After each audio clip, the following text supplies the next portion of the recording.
Bom dia, alunos. Professor Evandro, de Curitiba, mais uma vez fazendo uma revisão de biologia para vocês. Essa semana a professora Ana, ela trabalhou basicamente com dois grupos animais, os plateumintos e os nematórios. Então, o foco hoje é em cima desses dois grupos. Só pedindo desculpa mais uma vez, porque ainda estamos aprendendo a lidar com o programa. Então, qualquer problema é o amadorismo do professor. Então, vamos lá. Nesse grupo, a gente vai encontrar vermes cuja característica é apresentar o corpo achatado. A gente vai encontrar algumas espécies de vida livre, como é o caso da Dugésia, que é uma das espécies de planária aquática, e a geoplana, que é uma das planárias de ambiente terrestre. Além de algumas espécies parasitas, que é o caso da tênia, que aparece ali à esquerda, e também o Echinococcus granulosus, que é uma das espécies que afetam os nossos pets, os nossos cachorros. São vermes de corpo achatado, como já foi dito. É o primeiro grupo na evolução a ser triblástico, ou seja, o embrião apresenta 3 folhetos embrionários, a ectoderme, a mesoderme e a endoderme. Apresentam simetria bilateral, ou seja, o plano sagital divide em 2 metades, as metades são o lado direito e esquerdo, por isso que é chamado de bilateral. Outra característica que eles apresentam é que eles não têm o celoma, ou seja, apesar de ser o primeiro grupo a ser triblástico, eles ainda não desenvolveram um espaço oco onde seriam colocados os órgãos que seriam criados durante o desenvolvimento do embrião. Já apresentam um sistema digestório, já apresentam boca, mas não têm ânus. Por essa razão é que eles têm sistema digestório incompleto. A digestão ocorre primeiro na parte oca desse intestino, com lançamento de enzimas, e posteriormente em algumas células que fazem parte da parede desse intestino. Então ela começa extracelular e depois termina intracelular. Lembrando que tênia, na evolução, perdeu os órgãos da digestão. Ela se alimenta do que a gente se alimenta e faz digestão. E no interior do seu corpo, basicamente, eles têm os órgãos sexuais, testículos e ovários, porque são hermafroditas. É o primeiro grupo na escala de evolução a apresentar um sistema excretor, apresentam células flama, e essas células batem feito a chama da vela ao vento, por isso que foi chamado de célula flama. Elas recolhem os resíduos das células que tem do lado, que seriam da mesoderme, e vão lançar num orifício que tem na superfície do corpo. Sistema respiratório e circulatório eles não têm. Toda a respiração é feita pela pele, a troca de gases, então é chamada de cutânea. E a circulação das substâncias ocorre por difusão e por osmose. É o primeiro grupo que começa a tentar fazer uma cefalização, ou seja, tentar colocar dentro dessa cabeça os principais órgãos sensoriais, ou seja, de comando do corpo.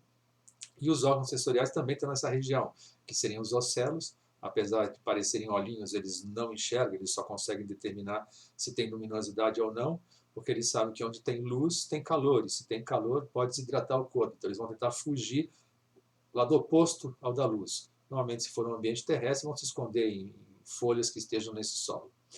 E essa região lateral, que seriam as aurículas, são responsáveis pelo olfato, ou seja, no ambiente eles conseguem perceber o cheiro do que seria possível comida para buscar esse alimento nesse ambiente. Como tem espécies de vida livre e parasitas, a maneira de reprodução deles é um pouco diferente. Os de vida livre têm fecundação interna e cruzada. Não ocorre autofecundação, mesmo que seja hermafrodita. Mas tem algumas espécies que só têm essa condição para fazer a reprodução, que é o caso da tênia. Então, a tênia, que normalmente é conhecida pelo nome de solitária, porque só tem uma tênia normalmente no intestino humano, ela sozinha tem que fazer essa reprodução. Então, dentro de cada anel existe um testículo e ovário, e dentro de cada anel que acontece essa autofecundação. Vimos que são 3 classes, turbelária, trematóide e cestódia. Turbelária são todos os de vida livre, aquática ou terrestre, e os trematóides e cestódios são aqueles que podem provocar algum tipo de doença, ou em animais ou no ser humano. Uma das doenças do ser humano que a gente viu foi a esquistossomose. Então, se a gente imaginar que uma pessoa tenha no seu corpo os vermes adultos, eles estariam fazendo reprodução sexuada, então o ser humano seria o hospedeiro definitivo. Os ovos vão estar junto com as fezes, então quando esse camarada evacuar, junto com as fezes dele saem esses ovos. Quando esses ovos entram em contato com um curso d'água, sai desse ovo uma larva ciliada, chamada de miracídio, e esse miracídio tem um tempo para encontrar um caramujo do gênero Bionfalaria, e é só desse gênero, não tem outra espécie que possa ser contaminada. Quando eles entrarem na forma de miracídio dentro desse caramujo, eles vão fazer reprodução assexuada, ou seja, seriam larvas gerando novas larvas. e por isso que o caramujo é considerado hospedeiro intermediário, porque o causador da doença faz dentro dele reprodução assexuada. Essas miracídeos vão consumir o corpo desse caramujo. Então, no final de um mês, essas cercárias, as novas larvas, que são chamadas de cercárias, que são larvas que apresentam uma cauda bifurcada, aliás, vocês conseguem perceber que a forma da cercária é bem diferente da forma do miracídio. Elas também, eliminadas no ambiente, elas têm um tempo para encontrar um ser humano. Se esse ser humano estiver em contato com essa água, elas perfuram a pele, caem na corrente circulatória e vão para a região do sistema, que a gente chama de sistema porta-hepático, um conjunto de vasos sanguíneos na região do abdômen, que distribuem para estômago, intestino, fígado, baço, pâncreas, enfim. E elas entopem. Quanto mais desses adultos estiverem ali, eles entopem esses vasos, dificultando a circulação de sangue, o que aumenta esses órgãos. Então, uma das consequências comuns é o entupimento dos vasos sanguíneos e o inchaço desses órgãos, o aumento principalmente de baço, de fígado, até mesmo da mucosa intestinal e gástrica. Então, isso aqui é conhecido popularmente como barriga d'água. Outro ser que pode provocar doença é a Taenia solium e a Taenia saginata. A Taenia solium é transmitida por carne de porco e a Taenia saginata é transmitida por carne de gado. Mas o ciclo das duas é muito parecido. Então, vamos pensar assim. Tênia passa por 3 estágios: o estágio de ovo, o estágio de larva, que é chamado de cisticerco, e o estágio adulto. Esse ovo ele pode estar normalmente em água, mas também se um vegetal foi regado com uma água contaminada com ovos e você consome esse vegetal de maneira crua, em salada, sem lavar muito bem, ao ingerir esses ovos vai acontecer com você o que aconteceria com o porco ou com o boi, quando consumirem os ovos da Taenia solium e da Taenia saginata, respectivamente. Então, quando esse ovo cair no sistema digestório, quando chegar no intestino, esse ovo vai se romper, vai furar a mucosa do intestino e vai cair na corrente circulatória. Essa larva, esse cisticerco, ele vai ficar circulando pelo corpo e a gente tem vasos sanguíneos de calibres diferentes. Aqueles bem fininhos são chamados de capilares. Então, quando uma larva dessa entra num vaso mais estreito, ela entala e não sai do lugar. É nessa hora que ela passa a viver no estágio latente, ou seja, vivo, mas sem dar continuidade ao desenvolvimento. E nesse momento é aquele chamado de cisticerco. Então, quem tiver cisticerco em partes do corpo onde tem bastante capilar, seriam os músculos e o cérebro, tem a doença chamada cisticercose. Que eu saiba, nós não somos canibais, então aqui ninguém vai comer carne humana, mas eventualmente come carne de boi ou carne de porco. Se consumir a carne de boi e de porco contendo esses cisticercos, aí essa larva dá continuidade ao desenvolvimento e no intestino humano se torna tênia adulta. E a tênia adulta provoca no ser humano a teníase, que é uma outra doença. Vocês vão notar que para pegar a cisticercose, você tem que consumir ovo que pode estar na água nos vegetais. E para ter teníase, você tem que consumir carne que tem o cisticerco, a larva da tênia. Portanto, parece que a profilaxia é diferente para os dois. Na cisticercose, para evitar ter cisticercose, tem que tratar da água e tem que ter uma atenção maior com os vegetais que são consumidos crus. E na teníase, tem que ter o cuidado com a carne. E o tratamento também é diferente. Para você eliminar o verme adulto, você vai ter que usar vermicida para tentar matar e vermífugo para tentar expulsar ele do seu intestino. E nos casos mais graves de cisticercose, fazer cirurgia. Entretanto, se for neurocisticercose, se a cisticercose for no cérebro, a cirurgia parece que não é uma boa alternativa. Então, nesse caso, existem alguns remédios que calcificam o cisticerco, acabam matando ele, e por vezes o corpo acaba reabsorvendo esse material todo. No grupo nematoda, diferente dos plateumintos, eles se apresentam de forma cilíndrica. Quem mantém essa forma cilíndrica é a pressão interna do pseudoceloma com o líquido que está lá dentro, fazendo pressão em todos os lados, mantendo essa forma cilíndrica. A outra coisa é que nas duas extremidades, elas terminam em pontas. E é justamente a extremidade posterior, aquela que apresenta o ânus, que pode ter uma variação e você consegue determinar se é macho ou é fêmea. Se as duas extremidades forem retas, é uma fêmea. Se uma extremidade for reta e a outra for recurvada, significa que é um macho. Ele vai usar essa estrutura recurvada para segurar a fêmea na hora da relação sexual. O segundo grupo na evolução é ser triblástico, né? O seu embrião apresenta ecto, meso e endoderme. Apresenta um espaço oco dentro do corpo, mas ele não é totalmente forrado por mesoderme. A imagem mostra que parte é formado por mesoderme e parte é forrado por endoderme. Então isso é chamado de um falso celome, um pseudocelome, e é o único grupo que apresenta essa característica. São dioicos, ou seja, apresentam sexos separados, tem macho e fêmea, a fecundação sempre é interna e o desenvolvimento é indireto, ou seja, eles vão acabar passando por estágios de larva. Algumas doenças acometem o ser humano, como é o caso das caridíase, que é uma doença típica de criança pelo fato deles não terem muita noção de higiene, né? Então mexem com terra e tal e levam a mão à boca, ou cai uma bala, ou cai alguma coisa, um alimento no chão, cai. Se por acaso tiver um ovo de ascaris e a criança engolir isso, esse ovo vai passar pelo trato digestório, quando chegar no estômago, ácidos do estômago acabam diminuindo a espessura da parede, o que facilita a abertura desse ovo no intestino. As larvas vão acabar perfurando a parede intestinal, caem na corrente circulatória e vão passar umas 3 semanas mais ou menos, dando voltas no corpo. E é claro que nesse meio tempo as larvas vão se alimentando dos alimentos que nós digerimos e o sangue da gente está circulando e levando para as nossas células.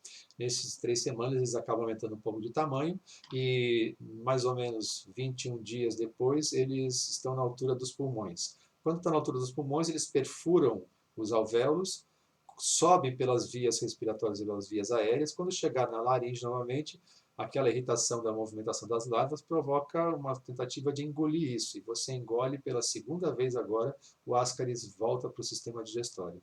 Só que agora está chegando na forma de larva, não na forma de ovo. E é nessa hora que ele vai ter um tempo para crescer e se transformar num adulto. Os adultos gostam de fazer reprodução sexuada, machos e fêmeas acabam tendo essa relação. E as fêmeas grávidas chegam a colocar cerca de 200 mil ovos cada uma por dia.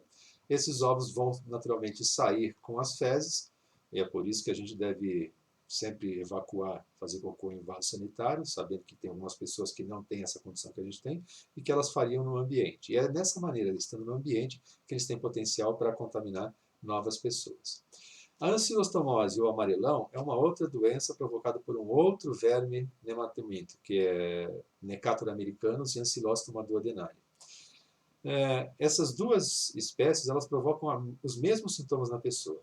E o ciclo de desenvolvimento, o ciclo de evolução dessa doença é muito parecido com o do ascaris. A única diferença é a forma de entrar no corpo.